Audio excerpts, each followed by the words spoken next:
Hello guys, ngayong araw na ito ay gusto kong i-tour kayo sa Cathedral ng Diocese of Banbury. Welcome! Hello guys, welcome back to our channel for today. Ipapakita ko sa inyo ang Cathedral ni Saint Patrick. Si Saint Patrick ang patron ng buong Diocese ng Banbury dito sa Western Australia. Kita nyo naman, very modern. Talaga namang ang panglabas pa lamang ng aming simbahan na cathedral ay napakaganda. Yan ang lumang CDF o yung tinatawag na Catholic Development Fund at saka yung mga different offices of the diocese. At ito na yung harapan ng simbahan. Kita nyo po, kung makikita niyo para siyang sa malayo isang magandang kastilyo. At yan na nga po. At naglalakad muna ako, nilalamig-lamig pa ako dyan. Siyempre, winter po dito. Ang ipapakita ko po sa inyo, hulaan ninyo, ano ito, harapan o likod ng simbahan? Kung makikita nyo po, para siyang likod ng simbahan. Pero ang totoo, ito po ang harapan ng simbahan. Bakit wala ang pinto? Nasaan ang pinto ng katedral? Yan, dyan po dumadaan sa gilid. Sabi ko nga, sayang ano? Dapat mayroong pintuan doon sa gitna. Pero hindi tayo sanay eh. Ganoon ang ating traditional na simbahan na alam dapat na dyan sa gitna ang pintuan. Pero this is a modern design, kaya po ganyan.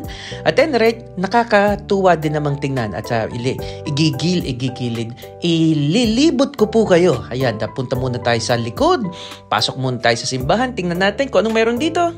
Ito po yung main door ng cathedral. Kita nyo naman, hindi siya yung typical na mga kahoy, na mga malalaking pintuan, napaka-modern.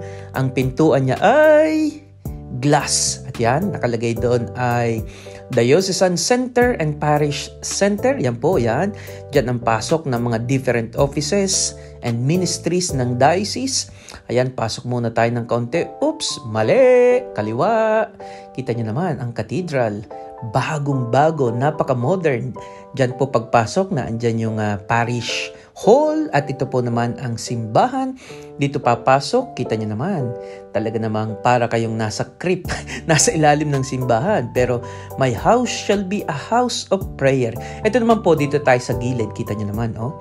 Napakaganda. Imposing. Actually po, ang cathedral na ito it's like on top of a hill overlooking the whole town, city of Banbury. Yan, ang mga nakatanim sa gilid-gilid ay hindi mga bulabulaklakin, kundi lemons, oranges, and ito ay anong tawag doon? Ano nga ito? Yung olives. Yan ang olives. Ayan, nakalimutan ko na eh. At nasa likod naman po, doon sa kanyang parang mga bakod, itong columbarium nila. Yung memorial garden, kita niyo naman, ang liliit ng mga, ng mga square, no?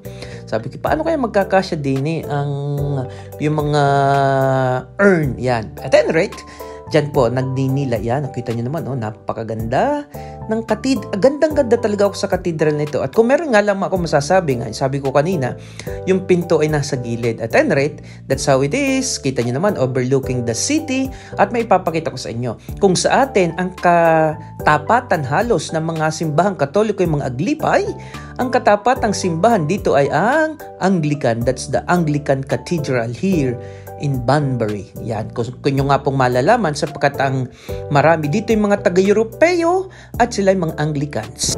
So guys, hanggang sa susunod natin paglalakbay at ang aking buhok ay hinahangin na. God bless you and may you always pray for us. So sa kasalukuyan, ang Diocese of Banbury po ay sede vacante. Yan po si Padre Pierre, siya po ang Dean ng Cathedral at siya po isang Filipino katulad ko at siya rin po ang katulong ng Diocesan Administrator sa pagpapatakbo ng aming diocese.